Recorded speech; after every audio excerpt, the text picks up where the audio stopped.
Pelajaran kedua dengan judul Setiap Hari dalam Pelayanan Yesus. Kita akan membahas masih mengenai kitab Markus. Di sini dikatakan bahwa Injil memperkenalkan permulaan pelayanan Yesus dalam cara-cara yang berbeda dan istimewa.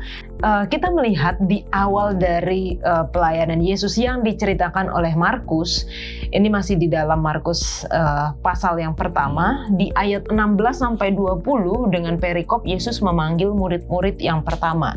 Siapa mereka dan apa yang Markus ceritakan secara mendetail mungkin yang Markus ceritakan di sini. Apa yang membuat Petrus, Andreas, Yakobus, Yohanes begitu dipanggil langsung mau ikut Yesus?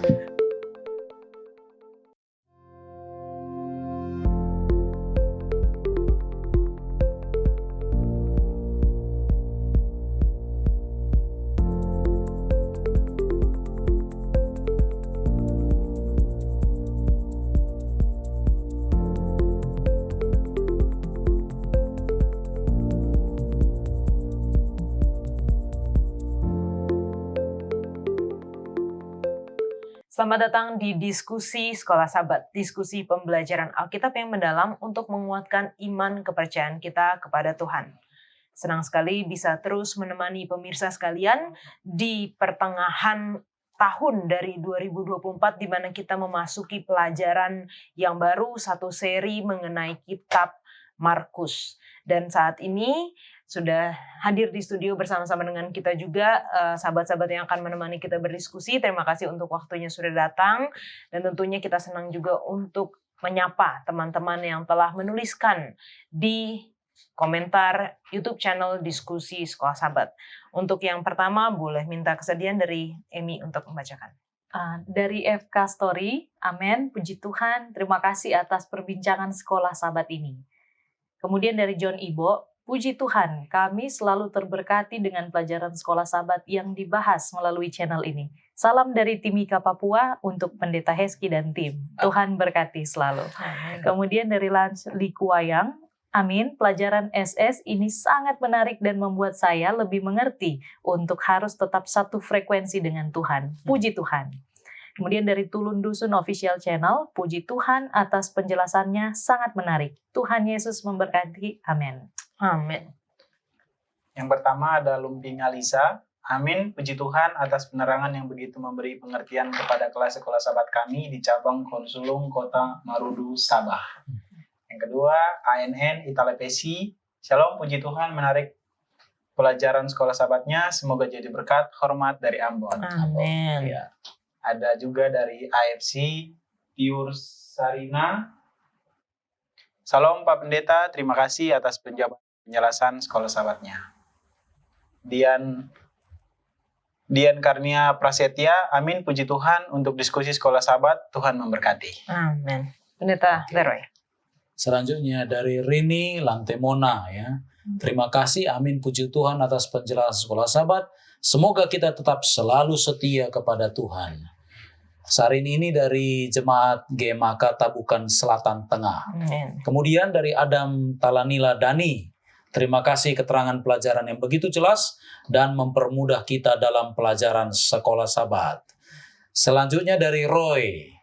Dari Gereja SDA Toboh Baru, Keningau, Sabah. Syukur puji Tuhan karena penjelasan pelajaran sekolah sahabat sangat membuat saya diberkati. Amin.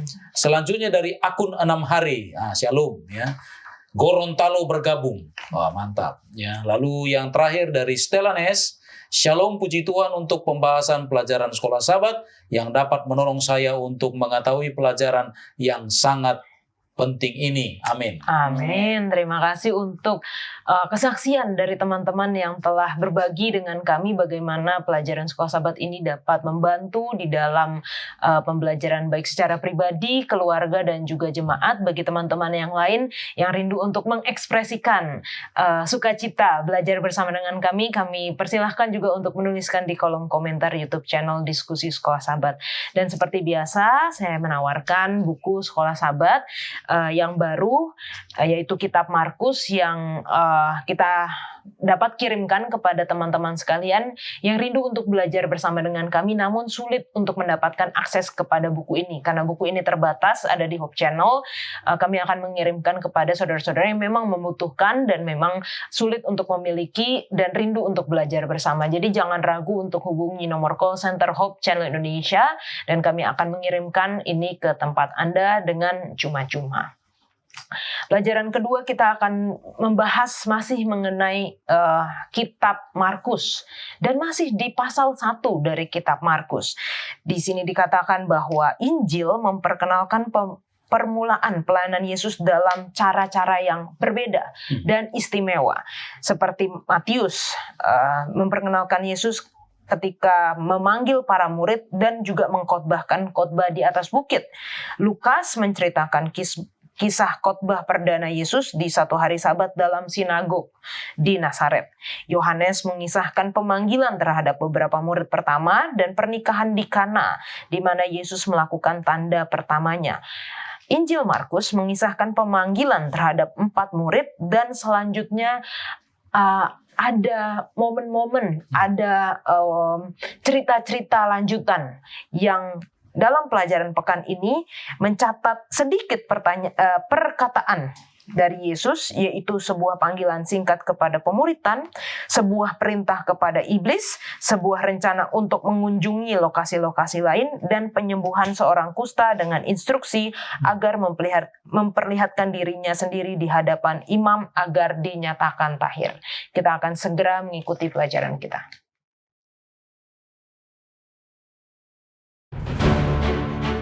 Inilah permulaan Injil tentang Yesus Kristus, Anak Allah. Sejak awal, pembaca Injil Markus telah diberitahukan siapa gerangan Yesus itu. Namun ia secara konsisten memerintahkan agar merahasiakan informasi ini. The Messianic Secret. Mengapa sebuah Injil menginginkan kita untuk merahasiakan mengenai siapakah Yesus sesungguhnya? Kitab Markus dapat dibagi menjadi 2 bagian. Pasal 1-8 berkaitan dengan pertanyaan penting, siapakah Yesus? Terpampang dalam ajaran-ajaran dan mujizat-mujizatnya, menyerukan bahwa dialah Sang Mesias yang telah lama dinanti-nantikan. Bagian kedua dari Injil ini menjawab pertanyaan lainnya, kemanakah Yesus pergi? Jawabannya mengejutkan para pengikutnya yang berpikir Sang Mesias akan menaklukkan Roma dan mendirikan kerajaan Israel yang kuat. Bukan, Yesus sedang pergi menuju salib, cara kematian yang paling tercela dan memalukan di dunia Romawi. Yesus bergumul di Getsemani. Sesaat sebelum kematiannya, ia berseru dengan getir, "Allahku, Allahku, mengapa engkau meninggalkan aku?" Itulah kegelapan yang Kristus alami sebagai harga dari keselamatan kita. Sebuah kisah yang sangat luar biasa. Perkataannya, perbuatannya, tindakannya berbicara atas nama mereka sendiri mengenai kehidupan dan kematian Yesus dari Nazaret. Injil Markus.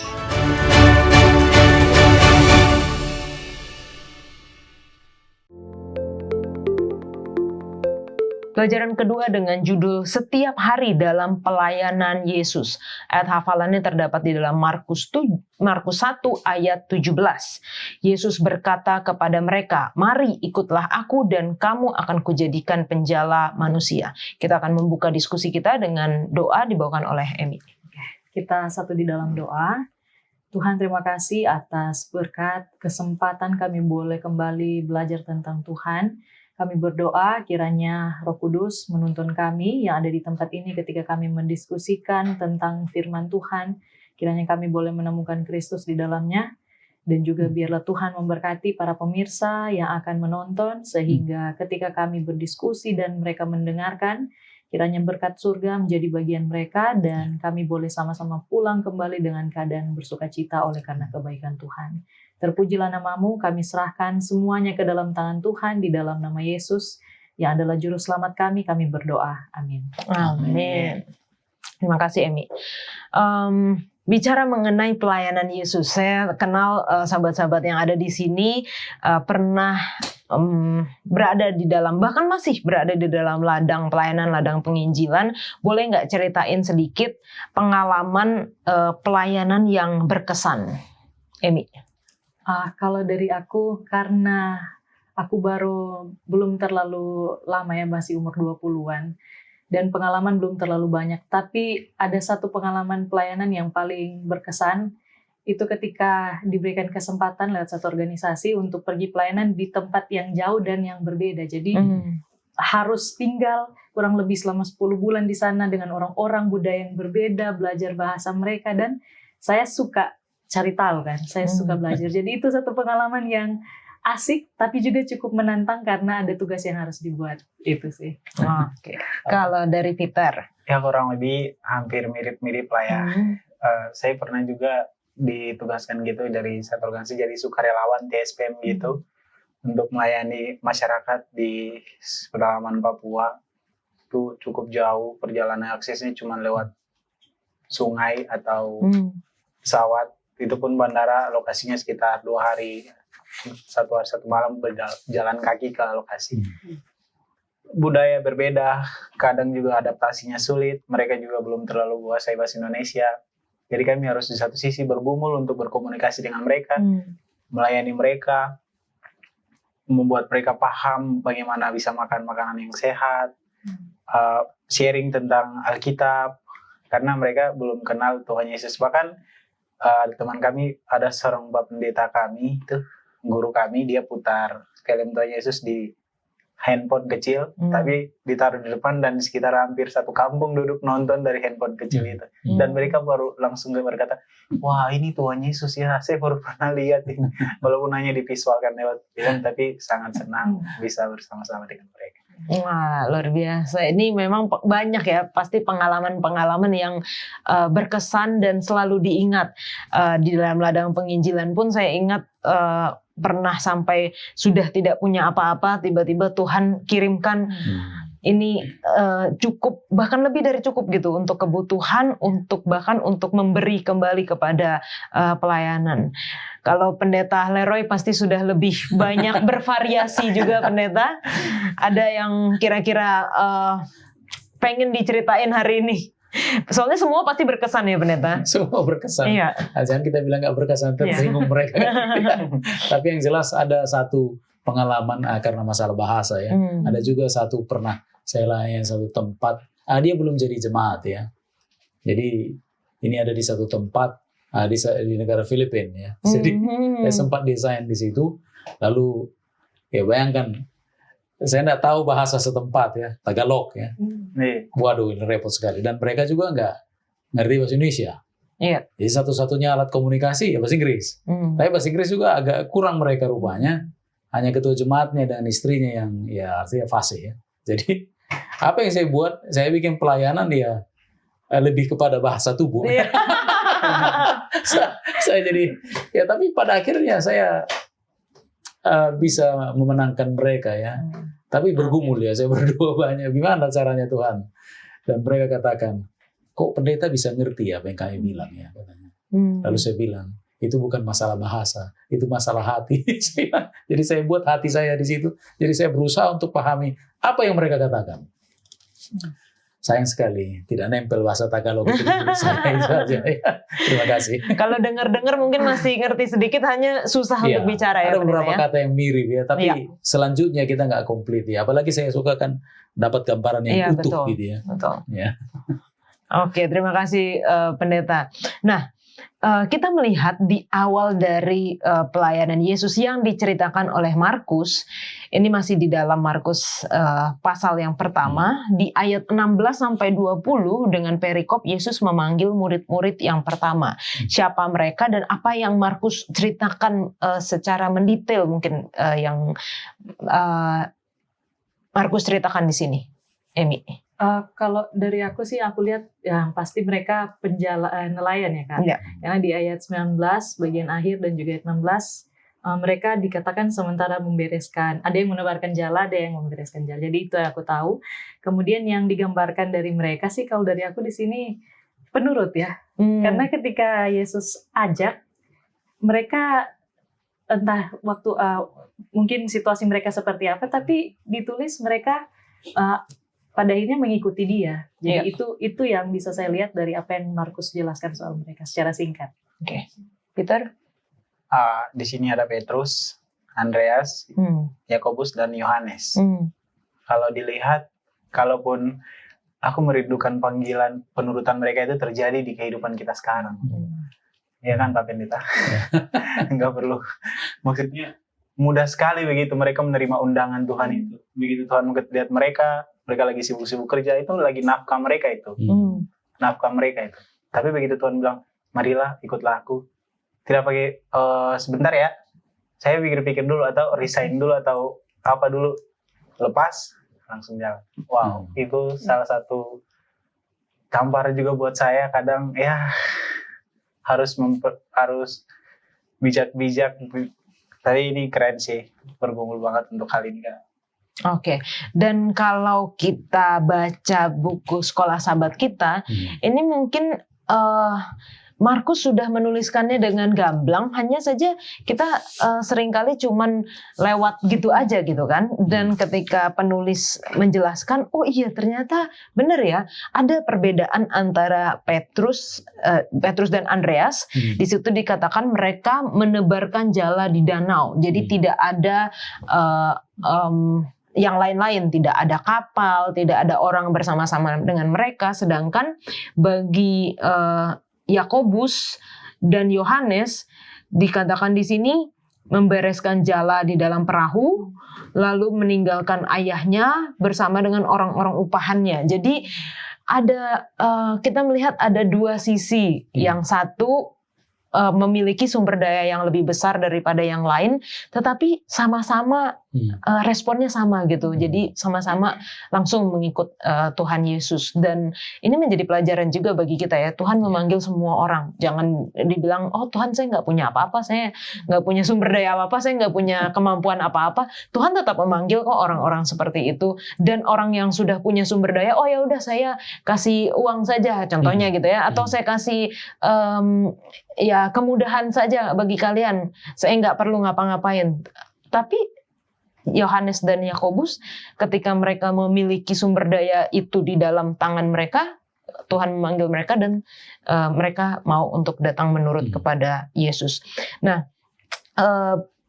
kenapa nih Pendeta? Apa yang membuat Petrus, Andreas, Yakobus, Yohanes begitu dipanggil langsung mau ikut Yesus? Artinya bahwa pemanggilan di Markus 1 perikop 16 sampai yang ke-20 ini bukan first encounter. Karena kita tahu dalam ceritanya bahwa Andreas, salah satu dari dua murid, bukan murid Yesus, tapi murid Yohanes Pembaptis, yang bertanya kepada Yesus, yang sudah diperkenalkan oleh gurunya. Itu tuh anak domba Allah katanya. Jadi udah ditunjuk. Jadi mereka ini rupanya adalah murid dari Yohanes Pembaptis tadinya. Ya. Jadi sudah dikasih semacam aba-aba. Mereka kan percaya kepada Yohanes Pembaptis. Dan Yohanes Pembaptis ini kita tahu ya, adalah orang yang bertaraf. Pelajaran pekan lalu, Emi ngomongnya tentang bahwa saya tertarik dia ini makan apa katanya, dia pakaiannya pakaian bulu unta ya, nggak nyaman kan? Lalu makanannya madu, lalu belalang, tapi itu bukan belalang maksudnya, tapi itu tanamannya maksudnya. Sama seperti bilang tahu bisa di sini, bisa juga di sini kan begitu. Nah itu, jadi ada satu kata artinya dua. Nah, jadi mereka ini bertemu dengan Yesus di situ bukan panggilan pertama. Ya. Mereka sudah ada niat untuk ketemu dengan Yesus. Bahkan Andreas sudah bahkan menyampaikan kepada Simon Petrus, aku ketemu lu katanya. Ketemu siapa? Di situ diterangkan. Lalu kemudian yang satu lagi katakan kepada si Nathanael, masih ingat ya ceritanya? Ya. Lalu dia bilang, siapa itu? Lalu diterangkan. Jadi sudah ada progres, sudah ada pengenalan lah. Jadi ketika kemudian Yesus panggil dia, nah itulah decision-nya. Jadi tadinya mungkin ya ikut-ikut sebagai pendengar, ya ikut KKR gitu ya. Tapi kemudian menjadi panitia KKR, gitu dia. Wah. Itu dia. Oke, wah luar biasa ya. Nah, kalau kita terjemahkan dalam kehidupan kita sekarang, dalam bentuk seperti apa sih panggilan Yesus itu menurut Emi? Kalau menurut aku sih Kak, sebenarnya kan panggilan itu bisa jadi contoh kayak pembahasan minggu lalu katakan ada yang harus di tempat tertentu, ada yang harus pergi dan sebagainya. Jadi sebenarnya untukku masih tergantung panggilan rencana Tuhan lah. Tapi secara umumnya aku dapat untuk saya dan mungkin orang-orang, mungkin panggilan yang Tuhan mau untuk kita respon adalah panggilan mengasihi Tuhan. Itu intinya. Lalu bagaimana aksinya adalah dalam tempat di mana kita berada sekarang. Contoh kalau pelajar minggu bilang kita berprofesi ini, ya tunjukkanlah kasihmu kepada Tuhan lewat pelayanan kita di situ. Dan kalau seandainya ada panggilan khusus yang Tuhan pilih atau Tuhan mau untuk pribadi kita, ya nanti Tuhan akan berikan seperti itu. Tapi pada umumnya mungkin itu yang bisa aku bagikan. Oke, kalau dari saya coba mau mengilustrasikan sedikit. Biasanya saya lihat di video-video kayak reels gitu, anak kecil, 2 orang tua punya anak satu itu, ditaruh di tengah, lalu yang papa lari ke kiri, yang mama lari ke kanan, lalu masing-masing mengekspresikan dirinya, lalu anak ini bingung, berdiri di tengah, lalu dia nengok ke kiri, dia nengok ke kanan, terus dia memilih, dia mau ke papa atau ke mama. Ketika dia ke papa, mamanya langsung cemberut. Ketika dia ke mama, papanya langsung cemberut. Kira-kira hidup ini memilih untuk menerima panggilan Tuhan seperti begitu. Di sebelah ada kekuatan jahat, sama-sama spirit, yang satunya spiritisme, yang satunya Holy Spirit. Kita di tengah. Tapi kadang spiritisme curang. Dia pakai segala cara, memanipulasi segala pikiran buat kita tertarik. Tapi cara kerja Roh Kudus, Tuhan tidak seperti itu. Tuhan hanya berdoa, hanya tenang memandang kita dengan mata yang polos dan penuh harapan supaya kita tetap memilih Tuhan.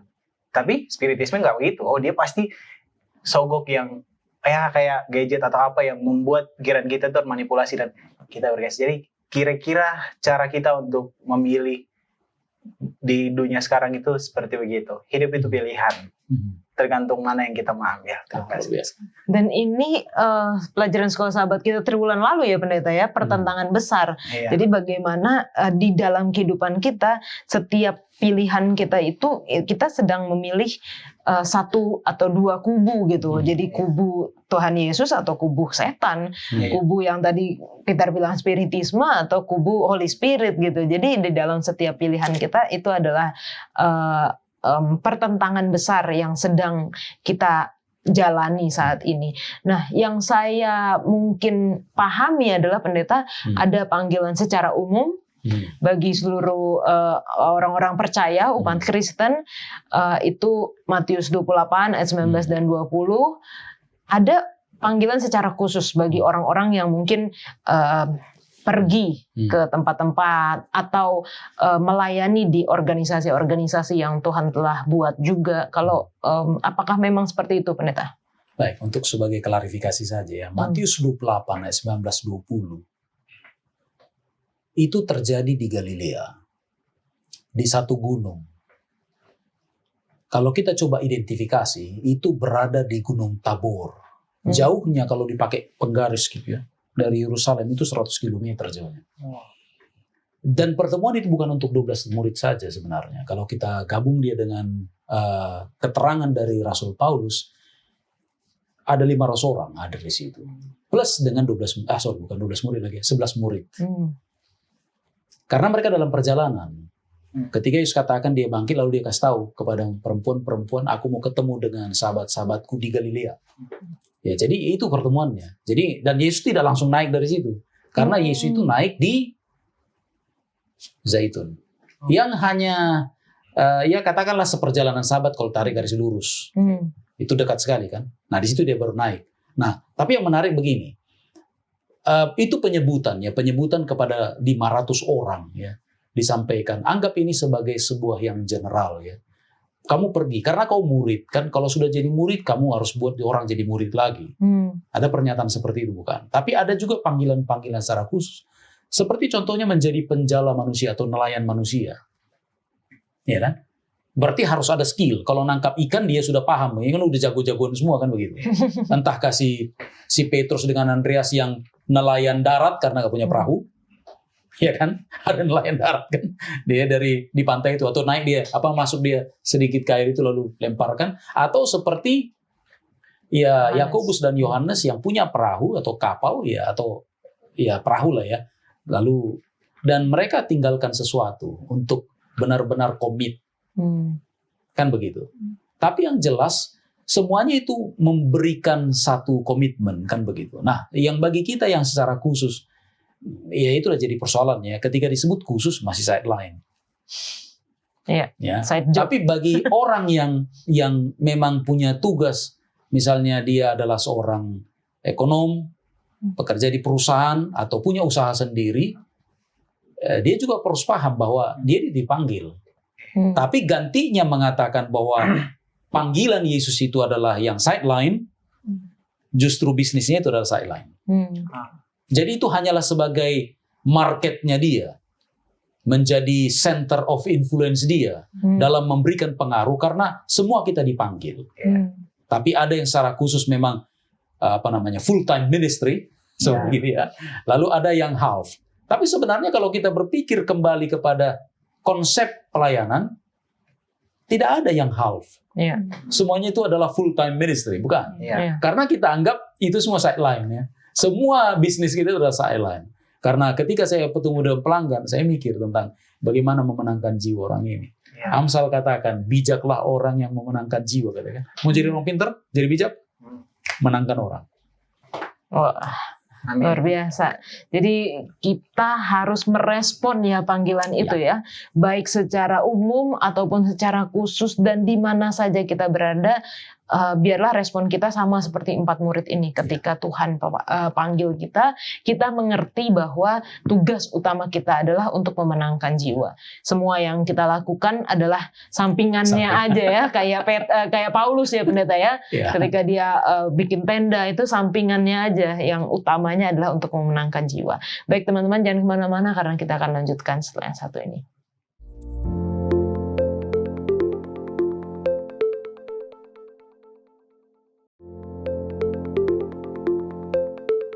Sebuah pelayanan ibadah yang tidak terlupakan karena ada orang yang kerasukan. Wah, kalau udah ngomongin soal kerasukan pasti nggak akan terlupakan itu. Dan pas juga di triwulan lalu kita belajar mengenai spiritisme juga ya. Kita sudah jelas bahwa itu tidak ada arwah-arwah orang mati, tetapi itu adalah malaikat-malaikat setan yang menyamar. Dan di dalam cerita Kapernaum ini kita masuk di perikop di ayat 21 sampai ayat yang ke-28 ya. Yesus dalam rumah ibadat di Kapernaum. Di sini ada seorang laki-laki yang kerasukan roh jahat dan roh jahat ini mengenal Yesus. Wah, apa yang bisa kita pelajari dari cerita ini, Emi? Kalau aku sih Kak, pertama kan di sini ditulis dengan jelas. Jadi mengenai pengenalan akan Yesus, kenapa semua orang perlu tahu? Karena seperti Kak jelaskan juga ada pertentangan. Nah, yang kubu yang menyerang Yesus ini tahu bahwa Yesus ini adalah anak Allah. Karena kan di sini ditulis secara jelas dia mengenal, bahkan dia mengaku kalau nggak salah engkaulah anak Allah kan. Kemudian si Yesus suruh menghardik untuk diam. Jadi itu. Roh jahat pun tahu dengan jelas siapa itu Yesus. Jadi menjadi ajakan juga bagi saya dan kita semua. Sudahkah kita cukup mengenal Tuhan kita itu pertama? Karena setan bisa menipu. Oh Tuhanmu seperti ini. Nah, jadi kita bisa tertipu kalau kita tidak mengenal Tuhan. Sebanyak setan mengenal Tuhan itu. Itu mungkin pertama. Kemudian kedua, bukan hanya pengenalan yang cukup. Tapi sikap kita terhadap pengenalan itulah yang membuktikan kita di kubu mana. Mungkin itu Kak. Ya. Kak Peter. Oke, Kak. Jadi roh jahat ini mengenal Yesus. Roh ini sebelum peristiwa di Kapernaum ini, dia dulunya baik. Dia di surga, kita tahu ceritanya, tapi dia memberontak bersama dengan pimpinannya, sehingga dia dibuang ke bumi, jadilah dia roh jahat. Jadi kalau yang ada dalam pikiran saya, dulu dia berontak dan Mikael yang berperang melawan mereka, akhirnya mereka dibuang ke bumi. Begitu Yesus datang untuk menyelamatkan manusia di dunia ini, bertemu lagi dengan roh legion kan, pasukan besar setan.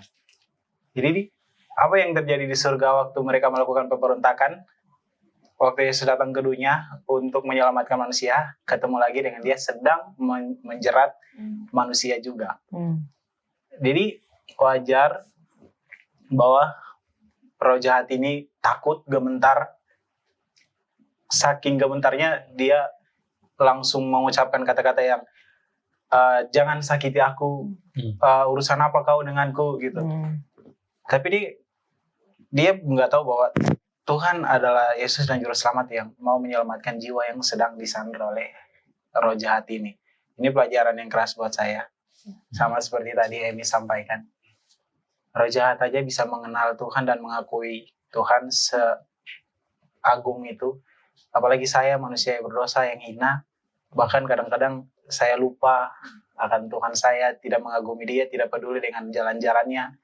Mengambil keputusan sendiri tanpa mempertimbangkan, tanpa berdoa, jalan aja. Nanti kalau udah susah baru balik ke Tuhan. Itu mungkin dari saya. Oke. Dan ini semakin menguatkan ya pemahaman bahwa roh-roh jahat itu bukan roh orang mati, tetapi malaikat dari setan. Karena malaikat setan ini langsung mengenali gitu, langsung mengenali, aku tahu siapa engkau, yang kudus dari Allah gitu kan. Dan aku setuju sih sama Emi ketika dikatakan pengenalan saja nggak cukup, tetapi keputusan kepada siapa penyembahan kita diberikan gitu. Karena setan sangat mengenal siapa Yesus itu, jauh lebih daripada mungkin pengenalan kita, tapi dia memilih untuk tidak menyembah kepada Tuhan. Dari pendeta. Yang jelas dua strategi yang sudah terbongkar dari setan itu adalah dia mencobai atau menggoda kita manusia untuk percaya bahwa dia nggak ada. Jadi setan nggak ada, roh jahat nggak ada, ya kan? Nggak ada itu. Dan orang-orang tua banyak yang latah. Kamu ini katanya, nggak ada setan, kita bilang. Alkitab bilang ada loh. Kan? Roh jahat juga ada. Dan mereka sama seperti yang bilang Peter tadi, mereka ini pasti kenal. Kenapa? Karena dulu ini Tuhan mereka kan, Yesus ini Tuhan mereka, ada di surga dulu kan. Nah, tapi yang kedua ada lagi penggodaannya. Membuat kita percaya bahwa roh jahat ada, arwah ada. Arwah-arwah yang gentayangan begitu. Itu hantu.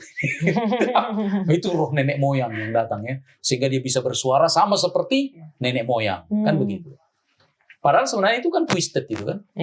Roh orang mati enggak ada ya, kalau mati ya mati. Tidak ada kesadaran di dalam roh orang mati ya, sehingga dia bisa mengganggu kita. Dan yang namanya spiritisme itu artinya membuat spirit, dalam pengertian bukan Roh Kudus ya, tapi roh atau nyawa manusia yang sadar itu kekal, tidak mati-mati. Itu intinya kan. Jadi dengan memberikan penekanan ismanya, orang yang mempercayai perkataan setan bahwa sekali-kali kamu tidak mati, mengatakan bahwa ketika orang itu mati, kesadarannya masih tetap ada. Tubuh boleh mati, tapi jiwanya masih bisa mengganggu. Tapi itu tidak konsisten. Mengapa? Oke lah, kan orang ajarkan ya, bahwa yang mati itu kalau dia baik masuk surga. Kan begitu? Kalau dia nakal, dia masuk neraka. Berarti neraka sudah ada dong sekarang. Nah, oke lah. Entah kemana pun mereka pergi. Udah masuk kan masing-masing kan ke tempatnya.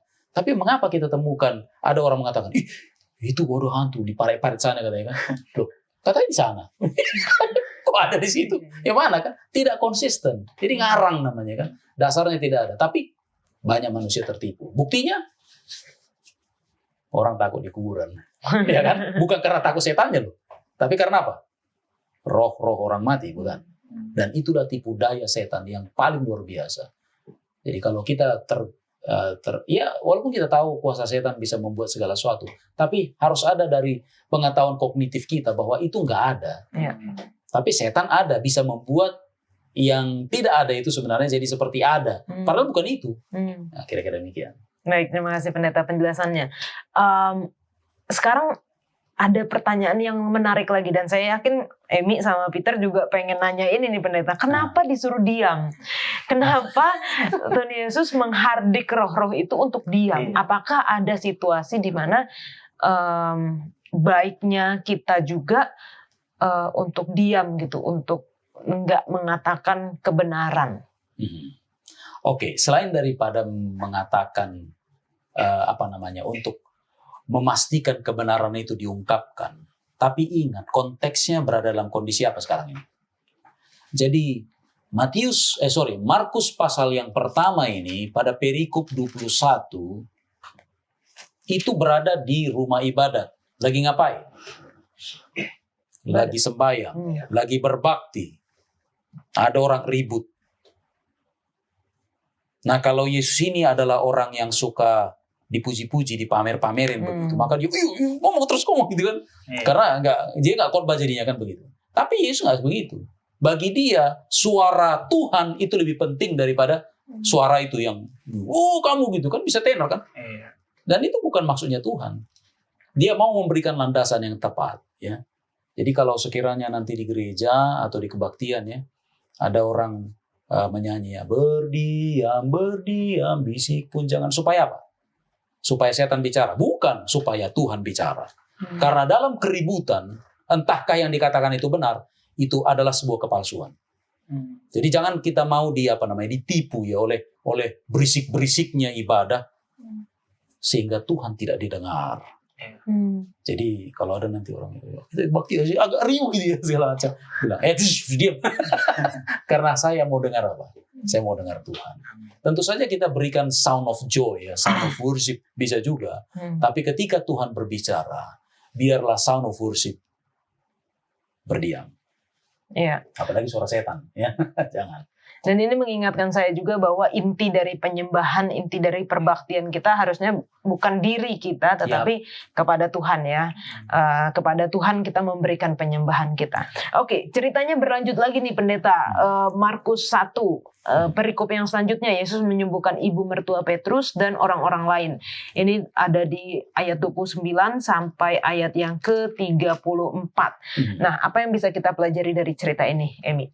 Kalau yang bisa aku lihat dari sini sih Kak, secara umum ya, kalau mengenai pelayanannya Yesus kan judulnya Hari Pelayanan Yesus.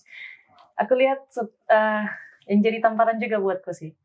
Yesus itu sesudah dia dari rumah ibadat ya, bukan selesai di situ ibadahnya, tapi dia masih lanjut untuk pelayanan, karena dijelaskan di sini kan dia menyembuhkan orang sakit.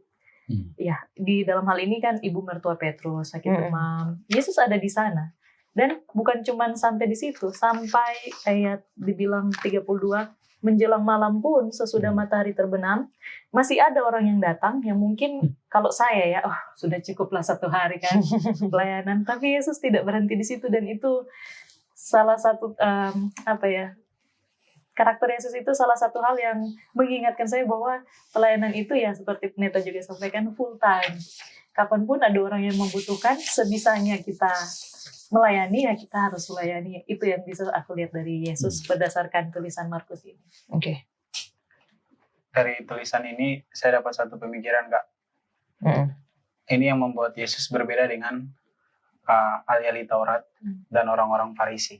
Sebab dia tidak mengajar. Kalau mau ditarik ulur, dibicarakan dalam konteks sekarang, dia bukan bikin KPA, terus Bible study, habis itu orang pulang. Tapi dia gantinya Bible study sama KPA itu dengan perbuatan. Ada orang sakit, dia bukan Yesus, bisa pegang langsung sembuh. Angkat dia, bawa ke rumah sakit, biaya selesai. Itu adalah khotbah yang paling hidup. Ada orang gak makan, kasih makan, selesai makan, dia kenyang, dia puji Tuhan. Amin. Jadi, kalau ada orang susah, kita tolong, bukan puji kita, tapi puji Tuhan. Karena gue percaya, ketika dia susah, pasti dia berdoa. Dan Tuhan akan pakai orang kurang lebih radius 1 kilometer lah, saudaranya atau temannya, bantu dia. Begitu kita bantu dia, puji Tuhan. Tuhan sudah jawab doaku. Makanya apa yang Tuhan Yesus lakukan ini adalah khotbah yang hidup.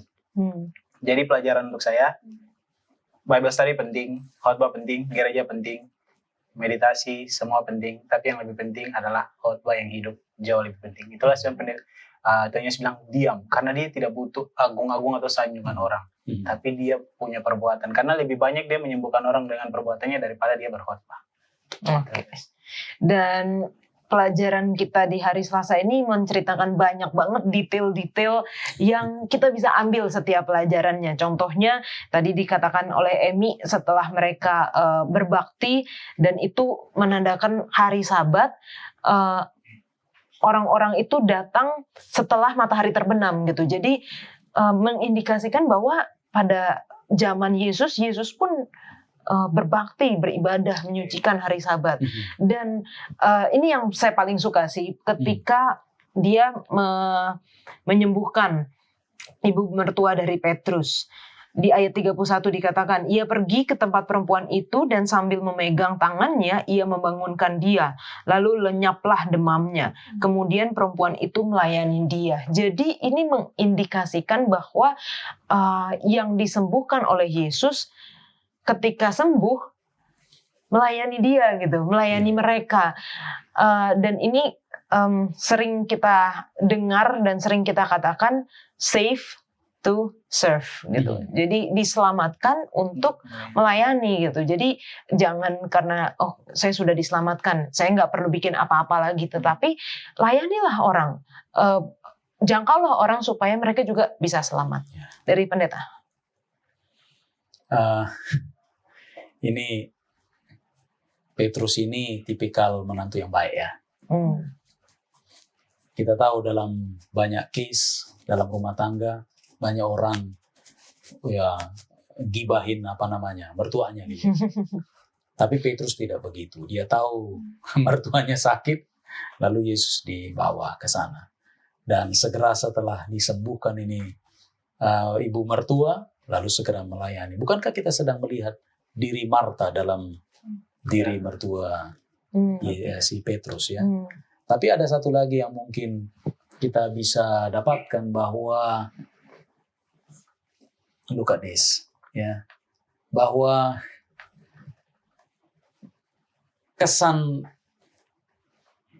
keseimbangan dalam hidup beribadah dan berpelayanan itu jelas-jelas nyata disampaikan oleh Yesus kan.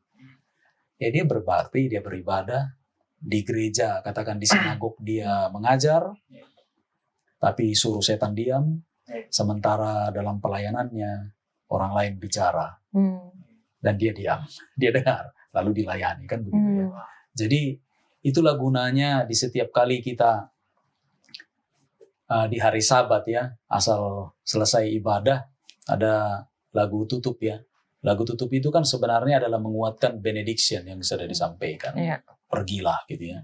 Jadi karena kita punya pengharapan, sehingga segera kita pergi lalu buat pelayanan. Ya meskipun ya banyak gereja yang kelihatannya tidak punya kegiatan lain selain daripada habiskan waktu sepanjang Sabat sampai tutup Sabat. Ya, sama seperti orang ini, baru mereka bawa orang sakit kan setelah tutup Sabat. Ya. Jadi mereka nggak mau ganggu Sabat karena memang dilarang kan begitu di zaman itu. Tapi Yesus sendiri tidak seperti itu. Dia menyembuhkan. Siapa yang disembuhkannya? Di hari Sabat. Ibu mertua. Dia sembuhkan. Cuman mungkin nggak dilihat orang kan begitu. Ya. Nah, tapi orang-orang yang lain begitu. Jadi bagi saya Sabat itu harus imbang ya. Jadi kita dapat firman-Nya, lalu kita lakukan firman itu. Itu pengutusan namanya. Terima kasih.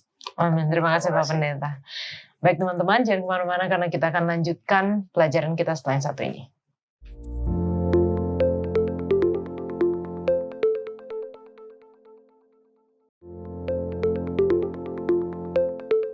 Sampai pada orang sakit yang terakhir barulah Yesus berhenti sejenak. Telah jauh malam saat orang banyak meninggalkan rumah Simon. Ketika hari yang panjang dan menggembirakan ini telah lalu, maka Yesus mencari perhentian. Tetapi selagi kota itu berselimutkan kesunyian malam, juru selamat, pagi-pagi benar, ia bangun dan pergi keluar, pergi ke tempat yang sunyi dan berdoa di sana. Wah, ini luar biasa ya Pendeta, bagaimana Markus menceritakan setelah satu Sabat yang penuh, bahkan sampai tutup Sabat, sampai malam hari, Yesus melayani, tapi pagi-pagi benar. Yesus pergi dan memberikan waktunya untuk berdoa. Di dalam pelajaran sekolah sahabat kita ada nih,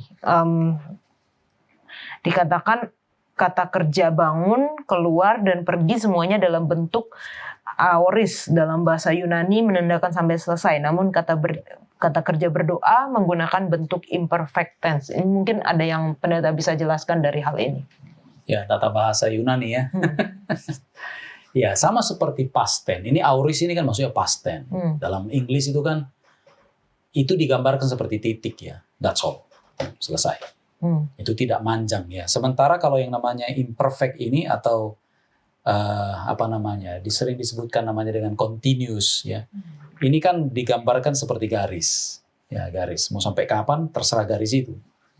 Nah, jadi ketika disebutkan kata pergi keluar, sebenarnya ada masalah juga dalam translationnya ya, bahwa kalau dalam terjemahan kan begini ya, pagi-pagi benar, waktu hari masih gelap, ia bangun dan pergi keluar. Sebenarnya lebih baik disebutkan pagi-pagi benar setelah bangun sebenarnya, karena itu dalam bentuk participle sebenarnya. Jadi setelah bangun, sementara hari masih gelap, baru di situ mulai muncul yang dalam bentuk past tense atau aorist tadi. Dia, maksudnya Yesus itu pergi keluar, lalu kemudian dan menyingkir, itu sepertinya lebih bagus disebutnya, ke tempat terasing di sana, lalu kemudian dia berdoa. Sebenarnya secara konsep kata berdoa ini di sini lebih cocok aorist sebenarnya, tapi anehnya Markus ini buat dengan sengaja dalam bentuk indikatif imperfect yang memberikan kesan bahwa itu terus. Dan ini menarik ya, sementara ketika orang udah capek seharian kerja dan segala macam pelayanan lalu kurang tidur, lalu ada alasan, ada excuse untuk kita tidak berdoa. Doa subuh ya. Yesus tidak begitu. Nah, itulah sebabnya Yesus ini memang teladan doa ya. Dia bukan hanya katakan berdoa. Enggak. Dia teladan dalam doa. Ketika kondisi kita rasa kita lemah, nah justru di situ kita berdoa. Ada orang kan ada alasan, aku sakit. Ya kan begitu ya. Saya sendiri begitu ya. Jadi, saya agak kurang agak meriang-meriang. Jadi ada alasan. Saya bukan bicara tentang dua kelompok ya, tapi dua pribadi. Ada alasan untuk tidak berdoa. Karena saya lagi sakit, lagi capek, kurang tidur ya. Karena apa yang pertama dilakukan oleh orang Kristen seharusnya adalah berkomunikasi, bukan kepada dokter, tapi kepada sama seperti Yesus. Dokter di atas segala dokter. Dokter. Oke, kalau dari Emi, seperti apa kualitas doa secara pribadi dan ada nggak tips untuk meningkatkan kualitas doa itu? Ya, kalau aku sih secara pribadi jujur memang masih sangat bergumul. Karena seperti yang pendeta jelaskan itu masih jadi bagian saya juga, pendeta kadang suka suka cari alasan untuk kadang tidak berdoa, apalagi kayak contoh udah capek dari kerja, bangun dari subuh, kemudian full aktivitas pulang, ada aja alasan kayak tidak ada waktu berdoa pribadi ya, yang dalam konteks pendeta juga. Tapi sejauh ini puji Tuhan, Tuhan tolong saya, yang bisa saya lakukan, kalau saya contoh sudah jam berdoa dan saya terpikir untuk berdoa, kalau memang situasinya tidak memungkinkan untuk berdoa, contoh saya di tempat kerja atau di tempat-tempat di jalan, saya tidak tunggu harus ke tempat tertentu, tapi ya karena situasi saya berdoa di dalam hati, terhubung dengan Tuhan. Itu yang bisa saya lakukan. Kemudian kalau seandainya ada kesempatannya, saya coba menyingkir di tempat tertentu, berdoa pribadi, kemudian selesai. Mungkin itu sih sejauh ini yang bisa saya lakukan. Oke. Kalau Peter? Pengalaman berdoa. Aku ingat salah satu ibu pendeta waktu kami melayani dari TSPM di suatu daerah itu. Dia bilang, banyak berdoa, banyak kuasa. Sedikit berdoa, sedikit kuasa. Nah, aku cuma simpan. Tidak berdoa, tidak ada kuasa. Cuman berdoa. Tapi tadi Pak Pendeta bilang, dalam bisnis, customer itu harus menangkan dia. Hal yang paling sulit di dalam kehidupan kita sehari-hari itu adalah meyakinkan orang. Membangun kepercayaan. Penginjilan juga begitu. Nah, karena di kerjaan, di tempat yang pressure-nya tinggi, aku hari-hari itu merasakan kuasa doa itu nyata loh, langsung di depan itu. kami berhadapan dengan orang-orang yang bermasalah karena di bank. Dan kadang aku hadapi itu cuma berdoa. Jadi di kantor kami itu ada disediain ruangan buat saudara-saudara kita yang non-Kristen. Tapi kami enggak yang Kristen. Jadi tempatku itu kalau enggak di ruang meeting, di kamar mandi. Aku pel dulu, bersih, wangi bersih, baru di belakang pintu bertelut. Itu kalau mau menghadapi. Sampai satu kali teman-temanku bilang, Pit, kamu sebenarnya pakai ilmu apa? Kok kita semua nego, orang ini nggak mau terima. Lagi kalau orang-orang yang prioritas, yang punya nama di bank gitu kan, cukup sulit Pak Pendeta untuk komunikasi. Tapi begitu aku coba, tapi semua itu doa dulu. Kamar mandi kalau enggak ruang meeting. Kalau enggak di depan dia itu cuma Bapa kami di surga, dikuduskanlah nama. Pokoknya dalam hati itu enggak pernah putus, enggak ada amin doa Bapa kami itu. Sambil bilang, ya sudah Pit, coba saya pikirkan dulu ya. Pas masuk ke dalam, kamu pakai ilmu apa? Kamu ambil ilmu apa dari tempatmu? Enggak ada, aku cuma berdoa aja. Kalian enggak percaya itu, berdoa. Jadi apa yang tadi Bapak Pendeta sampaikan itu betul. Sebenarnya pelayanan itu dalam selini kehidupan, bukan cuma pendeta atau misionaris atau siapa yang mau terjun dalam pelayanan. Dalam segala bidang kita butuh doa itu. Kerjaan juga kemarin, ini baru terjadi kemarin. Risiko tinggi. Listrik ini kalau kena tegangan 220 volt itu tinggi. Apalagi 3 pas 380 volt itu kalau kena langsung. Tapi itu modal nekat aja tuh. Tapi dalam hati itu Bapak, pokoknya nggak amin, itu meledak, pang, itu kencang sekali itu sampai serpihan apinya kemana-mana. Tapi saya tetap di depan, nggak kena apa-apa. Saya pikir ini kalau bukan Tuhan, udah mati hari ini, nggak ada di sini. Dan itu saya rasakan hari-hari di jalan. Nah, kalau satu lagi terakhir, kalau di jalanan, saya punya tips buat teman-teman. Halo, barangkali orang-orang muda bisa coba. Jadi di handphone saya ini saya pasang alarm 3 kali sehari. Emang sih kalau ada yang lihat, ih suci banget sih lo, ya nggak apa-apa lah. Kita berusaha untuk mengenal Tuhan kita lebih dekat. Jadi jam 5, jam sebelum makan siang, sama jam 6 sore. Itu personal prayer. Jadi kalau udah bunyi, kan ada yang kasih ingat. Udah bunyi, walaupun udah malas, tapi kayak Pendeta bilang, diri cari tempat. Kalau di jalan, masuk di toilet pom bensin. Jadi berdoa sih. Terima kasih Kak, itu pengalaman pribadiku. Sorry, jadi curhat. Wah, luar biasa. Ini memang kayaknya kita semua harus belajar sama Peter ya. Karena saya pun merasakan kayak gitu Pendeta. Bergumul sekali. Apalagi kehidupan orang-orang yang sibuk di kota. Pagi sudah harus pergi kerja, seharian bekerja, pulang sudah capek. Tapi saya teringat juga bahwa Martin Luther katakan kalau dia lagi ada sesuatu yang harus dikerjakan, dia berdoa 1 jam, tapi kalau semakin sibuk dia berdoa lebih banyak lagi gitu ya. Bukannya mengurangi jatah doanya karena ada pekerjaan yang lebih banyak yang harus dilakukan, tapi dia menambah waktu berdoanya. Mungkin Pak Pendeta ada bagaimana caranya supaya kita dapat menyeimbangkan kehidupan doa kita dengan kehidupan yang sibuk ini, Pendeta? Ya, tapi udah lengkap tadi ya.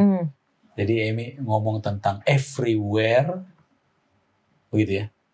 Dan ini ada bagian alarm tadi yang 3 kali, berarti every time. Tapi belum ada yang bilang anyhow.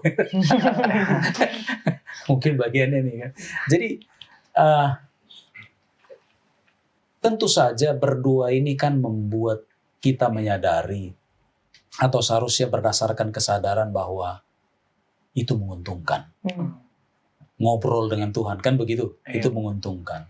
Kecuali itu dimiliki atau dirasakan, maka kita hanya formalitas. Doa itu adalah sesuatu pertemuan yang ajaib ya. Jadi kita menyampaikan isi hati kita ngadu seperti gitu ya. Kalau dalam konteks minta pencerahan itu seperti ngadu ya. Nah, biasanya orang dalam keadaan terjepit kan ngadu pasti kan. Terjepit, pasti minta tolong. Nah, seperti itu. Jadi kita harus sadari bahwa hidup kita ini tidak nyaman. Ya sama, sewaktu kita sedang berbicara ini nggak nyaman kan, nggak tahu apa yang nunggu di bawah itu nanti gimana kan begitu. Ntar kita keluar, kita nggak tahu kan. Jadi kita rasa ada bahaya. Dan itu akan membuat kita aware bahwa saya nggak selamat sejengkal pun tanpa doa. Karena apa saja yang dimulai atau dilakukan setelah jejak lutut, itu yang eternal. Kan begitu. Selebih darinya tidak ada. Ya. Semuanya itu hanya temporal saja. Karena urusan kita berdua itu bukan hanya sekedar urusan perut atau urusan sekarang temporer, tapi itu bicara tentang kekekalan nanti. Karena bukan seberapa banyak yang kita tahu yang membuat kita selamat, tapi siapa yang kita kenal. Kan begitu. Dan menariknya adalah bahwa jangan pernah lupa bahwa ketika kita berdoa lalu selesai, itu bukan akhir dari doa. Karena kita harus bawa atmosfer doa itu kemanapun kita pergi. Nah itulah hidup dalam doa. Ada banyak orang selesai amin, ya that's all ya, bye bye. Ya, lalu Tuhannya di mana kan? Oh dipukul orang kan, udah amin kok. No. Ya, dia berada dalam atmosfer doa. Karena yang terpenting dari soal doa itu sebenarnya adalah 15 menit setelah kita bilang amin. Artinya dalam peragaan hidupnya. Nah itu yang menjadi contoh ya, bukan menjadi gambaran ya. Bagaimana hidup doa itu akan membentengi kita. Jadi walaupun kita sudah kata amin, itu loh atmosfer itu tetap kita bawa kemanapun pergi. Itu dia. Jadi sekali lagi coba sadari keadaan kita bahwa kita berada dalam keadaan bahaya sekarang ini. Bisa saja bukan kecelakaan lalu lintas fisik, tapi kecelakaan roh-roh jahat yang ada terjadi di kepala kita membuat kita menjadi apatis bahkan menjadi ateis. Itu bahaya. Kira-kira demikian. Jadi bawa senantiasa doa itu karena kita tahu kita berada dalam bahaya. Amin. Terima kasih pendeta. Kalau ngomongin soal doa memang kayaknya nggak akan ada habisnya. Tapi kita masih ada satu perikop pendeta tentang Yesus menyembuhkan seorang kusta dan kembali lagi Yesus mengatakan jangan kasih tahu siapa-siapa. Pergi kepada imam, perlihatkan dan persembahkan korban. Nah, dari Emi apa pelajaran yang kita bisa ambil dari cerita ini? Kalau aku sih Kak, lebih ke kadang seperti ini. Kalau aku pribadi kadang suka buat inisiatif-inisiatif sendiri tapi tidak sesuai dengan keadaannya. Jadi mungkin kalau aku memposisikan diri jadi orang ini yang sedang sakit, tidak mengikuti peraturan atau tidak mengikuti arahan yang sudah disampaikan, yang sebenarnya arahan itu baik, tapi saya berpikir saya punya yang lebih baik, jadi saya lakukan itu yang mungkin saja hal itulah yang menghambat tujuan dari pekabaran Injil ini. Jadi pelajaran bagi saya, mungkin bagi kita semua, khususnya kalau dalam tempat saya pelayanan, kalau saya punya contoh pimpinan atau saya punya orang-orang terdekat yang lebih otoritas untuk menyuruh saya melakukan sesuatu ya, saya juga harus mengikuti, menurut dengan bijaksana dan juga terus berdoa. Oke. Kalau dari Peter. Oke, orang gosta. Di sini Tuhan melarang dia, jangan. Padahal justru bagus ya kalau orang gosta ini berbicara, itu menjadi kesaksian untuk banyak orang lebih percaya lagi kepada Tuhan. Tapi yang Tuhan mau orang itu sampaikan, pergi dan katakan kepada imam-imam. Artinya ada hal yang aneh dengan imam-imam ini. Seringkali mereka lah yang harus menjadi rekan sekerja Allah pada saat itu Tuhan. Tetapi mereka tidak memperlakukan orang-orang sakit dan orang miskin, orang lemah, sebagaimana Yesus memperhatikan mereka. Jadi Tuhan Yesus, karena orang kusta kan diasingkan. Dan sebagai tokoh agama atau imam-imam yang tugasnya itu yang paham tentang firman Tuhan, Injil, mereka harus bersikap seperti apa yang Yesus lakukan. Tetapi mereka tidak melakukan itu. Makanya Yesus suruh orang kusta yang tadinya najis pergi kepada imam-imam ini. Di situ sebenarnya pelajaran buat imam-imam. Tuhan mau kasih tunjuk bahwa orang yang hina ini kamu harus tolong, tapi tidak dilakukan. Mungkin itu kemauan dari saya kan. Oke, pendeta. Ada rumus yang baik kita baca dari Hagai, sehubungan dengan najis dan suci. Ya. Jadi gini, kalau najis ini menyentuh yang kudus, maka yang najis ini tetap najis, yang kudus jadi najis. Itu intinya. Artinya untuk mentahirkan orang yang kusta, maka jangan bersentuhan. Kan begitu? Tapi yang terjadi yang dilakukan oleh Yesus adalah dipegangnya. Iya. Dan formula yang ada atau rumus yang ada di Hagai batal. Itu pilihan pertama. Tapi pilihan kedua adalah bahwa kekudusan Yesus adalah absolut. Iya, amin. Ada kekudusan pinjaman kan? Kita dikuduskan seperti gini. Kita kan orang kudus. Iya. Tapi orang berdosa nggak? Orang berdosa. Berarti kita ini pinjaman. Jadi kekudusan kita pinjaman atau hanya untuk diasingkan untuk sesuatu. Iya. Tapi Yesus tidak begitu. Dia mempunyai kekudusan absolut. Absolut. Karena kalau formula dari Hagai itu adalah berarti lebih kuat kecemaran daripada kekudusan, bukan? Iya. Karena kalau laga mereka, yang najis tetap najis, yang kudus jadi najis kan Iya. begitu. Sementara Yesus tidak dipegang. Nah itu pertanda bahwa Yesus itu maha kuasa dan kekudusan itu lebih powerful daripada kecemaran. Asal kekudusan yang absolut. Itu yang pertama. Nah, tapi ada lagi yang lain ya, sehubungan dengan ini si orang yang kusta ini ya, bahwa Gak apa-apa pendeta. jadi dia ini diberitahukan sesuatu yang seharusnya dia lakukan kan begitu. Tapi dia tidak buat. Ya, dia malah ngomongin kan begitu. Kenapa itu Yesus harus katakan larang kembali ya? Nah inilah masalahnya ya. Ada graduation misalnya graduation. Nah setelah graduation orang masih berada dalam mimpi graduation, celebration. Ada orang menikah, honeymoon dan segala macam gitu ya. Tapi kita lupa ada satu tantangan yang diberikan oleh Yesus di sini soal yang namanya kesembuhan, suatu transformasi, suatu pencapaian. Orang baru pertama kali kerja, honeymoon is over, graduation is over, celebration is over. Langsung kerja, lakukan sesuatu. Kita terlalu banyak begini celebration, kalau kebanyakan kerja, jadi akhirnya lemah sendiri. Nah sama seperti orang ini, sudah dikasih tahu jangan dulu. Sehingga Yesus tidak dihalangi dengan tanda tangan selebritis kan. Begitu. Dalam pelayanan apalagi kan. Oh kalau sudah bagus dia bikin pelayanannya atau bagaimana. Terlalu banyak celebration. Akhirnya apa yang terjadi? Karena terlalu banyak celebration, kekenyangan kan, ngantuk. Jadi akhirnya apa? Besok nggak bisa melayani lagi. Padahal baru saja diinisiasi dia untuk pekerjaan itu kan begitu. Jadi ya kita buang lah ini segala macam celebration ini. Itu terlalu membongkar menghalangi kita untuk fokus kepada pelayanan. Ya, terima kasih. Baik pendeta, sebenarnya masih banyak yang ingin didiskusikan tapi kita terbatas dengan waktu. Pendeta boleh berikan kesimpulan mengenai bagaimana kita setiap hari dalam pelayanan Yesus. Setiap hari dalam pelayanan Yesus. Yang jelas begini. Kalau kita bicara setiap hari dalam pelayanan Yesus, berarti setiap hari harus terkonek dengan Yesus kan begitu. Iya. Kita bukan mewartakan, bukan mau membanggakan hadirat pelayan, bukan. Tapi hadirat Kristus. Bagaimana Yesus itu bertindak tiap-tiap hari, jangan lupa doa. Ya. Omong kosong ramanya kita pelayan, tapi kita nggak berdoa. Ya. Atau doanya hanya doa rame-rame. Atau kebaktian keluarga, tapi nggak pernah doa pribadi kan begitu. Kita harus ada doa. Semakin kita merasa kita punya waktu kurang untuk berdoa, justru di situ kita berdoa. Semakin berat, makin banyak pekerjaan, justru di situ kita bagi berdoa. Dan jangan lupa bahwa senantiasa model karakteristik dari Yesus dalam pelayanan. Dia tidak butuh tanda tangan ya. Haleluya.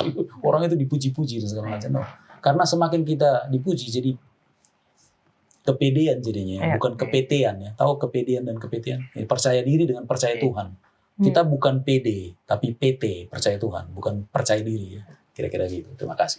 Baik, terima kasih Pendeta Leroy, juga Emi dan Peter sudah berdiskusi bersama dan saat ini kita masuk dalam sesi tanya jawab. Bagi teman-teman yang memiliki pertanyaan mengenai kitab Markus ataupun mengenai pelajaran pekan ini, silahkan tinggalkan di kolom komentar YouTube channel Diskusi Sekolah Sahabat.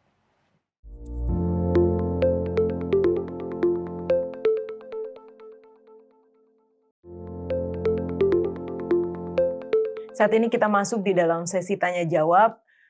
diskusi Sekolah Sabat bersama dengan Pendeta Alberto Tolesi. Terima kasih Pendeta. Sama-sama Kak Yola. Kita akan menjawab pertanyaan yang masuk di kolom komentar YouTube channel Diskusi Sekolah Sabat ya Pendeta. Untuk yang pertama dari Erna Latte. Shalom, pertanyaan tentang hari Sabat.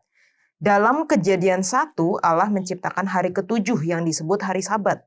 Dalam Keluaran 20, Allah kembali memperkenalkan hari ke-7 sebagai hari perhentian. Kemudian dalam zaman Perjanjian Baru, khususnya zaman munculnya gereja Advent yang lazim disebut Sabat adalah Sabtu, bukan hari ke-7. Pertanyaannya, yang pertama, apakah Sabtu Sabat yang diciptakan? Yang kedua, berapa kali Tuhan menciptakan hari Sabat? Dan yang ketiga, apakah Sabtu sebagai Sabat itu Alkitabiah? Wah, ini luar biasa pertanyaannya Pendeta. Ya, baik, terima kasih Kak Yola. Baik, kita akan coba lihat Alkitab dalam Kejadian 1 ayat 31 dulu. Ya. Boleh Kak Yola lihat, boleh baca? Oke, Kejadian 1 ayat yang ke-31. Maka Allah melihat segala yang dijadikannya itu sungguh amat baik. Jadilah petang dan jadilah pagi, itulah hari ke-6. Baik, jadi jelas sekali ya. Sekali lagi saya katakan bahwa kitab suci mencatat di dalam kitab suci ini bahwa bumi diciptakan selama 6 hari.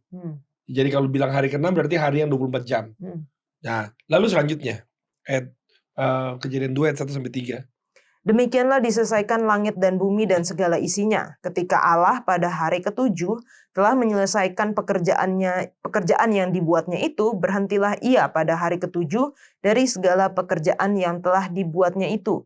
Lalu Allah memberkati hari ke-7 itu dan menguduskannya, karena pada hari itulah ia berhenti dari segala pekerjaan penciptaan yang telah dibuatnya itu. Baik, jadi kalau bicara tentang Sabat, tentunya bicara tentang penciptaan bumi. Ya, jadi berbicara tentang penciptaan bumi. Jadi setelah 6 hari Allah menciptakan langit bumi dan segala isinya, maka hari ke-7 dia berhenti. Dia berkati dan dia sucikan. Jadi kata berhenti ini itulah namanya Sabat. Jadi itu yang kita lihat. Lalu ini hari ke-7 ini kan menjadi pertanyaan, hari ke-7 ini hari apa sih sebetulnya?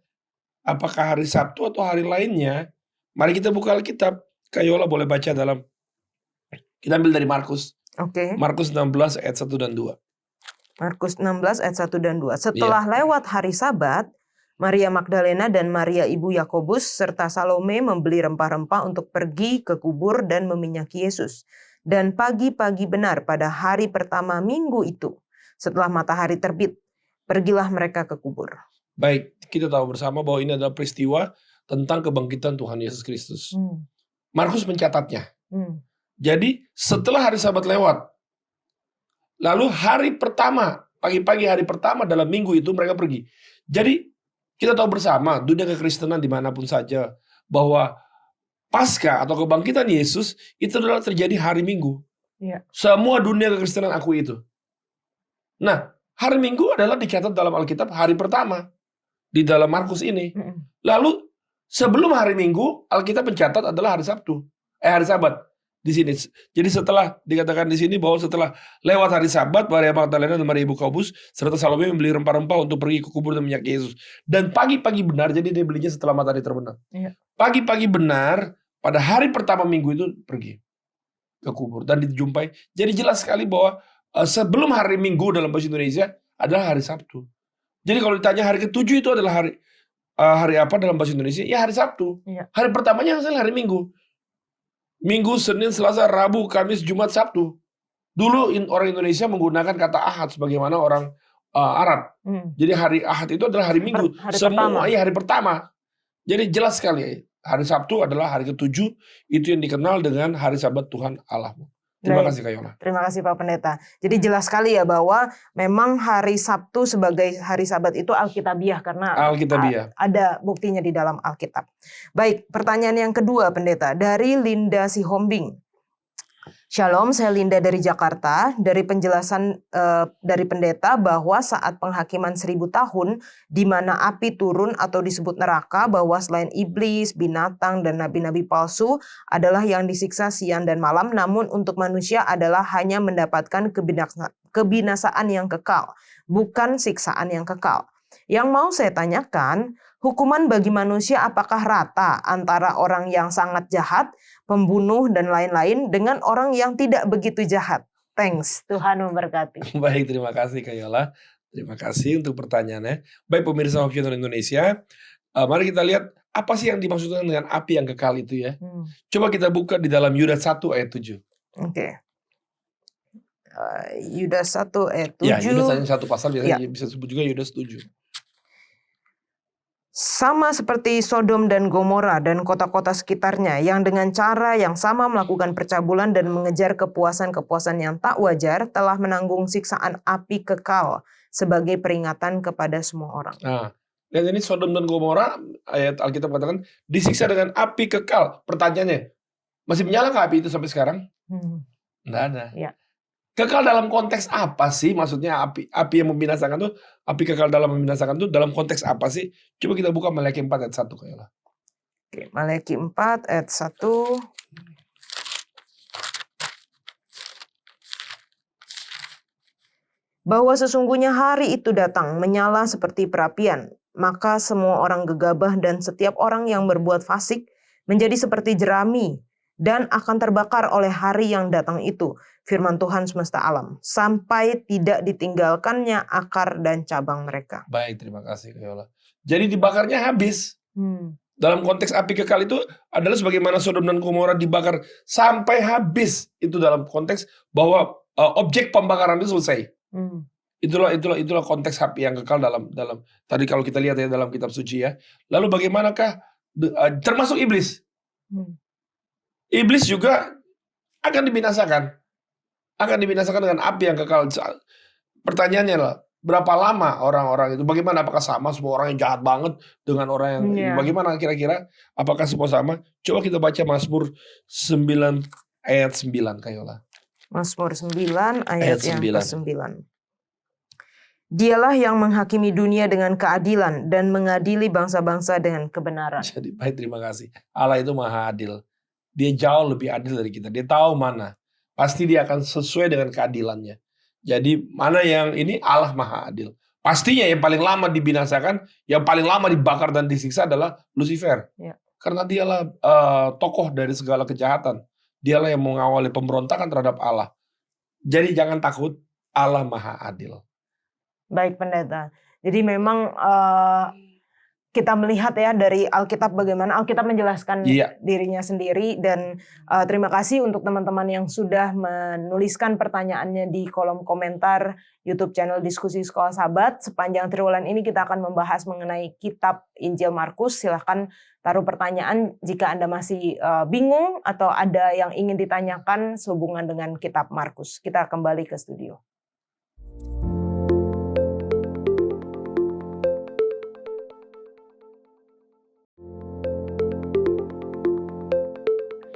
Kita akan menutup diskusi kita dengan doa dibawakan oleh Pendeta Leroy. Kita berdoa. Bapa kekal, terima kasih untuk kehadiran Yesus. Bukan saja boleh kami rasakan dalam kehidupan pelayanannya di Injil Markus, tetapi juga yang kami rasakan justru dalam kehidupan pribadi kami yang memberikan teladan, dan juga yang menguatkan, memperlengkapi kami untuk pelayanan seperti Dia juga. Izinkan pelayanan itu adalah pelayanan yang meninggikan nama Tuhan, dan kami dihanyutkan di dalam Tuhan, sehingga bukan diri kami yang kami perhatikan, tetapi justru kemuliaan nama Tuhan, dan juga untuk berkat bagi orang lain. Izinkan ya Bapa untuk boleh berjalan di jejak-jejak teladan yang Bapa izinkan Yesus tunjukkan kepada kami, agar kami memperoleh perkenanan Tuhan, dan lebih daripada itu mendapatkan keselamatan sebagai tujuan mengapa Injil Yesus ini dikabarkan kepada kami. Ini doa dan sembah kami ya Bapa, di dalam nama Yesus. Amin. Amin. Terima kasih Pendeta Leroy, terima kasih Emi dan juga Peter sudah berdiskusi bersama. Untuk mengalami setiap hari dalam pelayanan Yesus, kita membutuhkan kuasa. yaitu kuasa doa. Dan ketika kita semakin banyak berdoa, kita akan memiliki semakin banyak kuasa untuk pergi melayani. Kita akan bertemu di pelajaran selanjutnya. Tuhan Yesus memberkati.